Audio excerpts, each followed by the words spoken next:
Welcome everyone to the channel. In today's video, I will show you how to display the brush panel in the Sketchbook app on your phone. This is an essential feature for artists who want quick access to different brushes while drawing.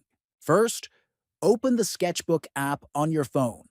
Next, look at the top left corner and tap on the three horizontal lines. Then, from the menu that appears, scroll down and tap on Preferences. Then, inside the Preferences menu, locate the option labeled Show Brush Panel. Turn this option on to make the brush panel visible while working on your drawings. Finally, once you have enabled it, click on Done at the top left corner to save your settings and return to your canvas. If you found this guide helpful, make sure to subscribe to the channel, give this video a thumbs up, and share it with your friends. Thanks for watching and stay creative.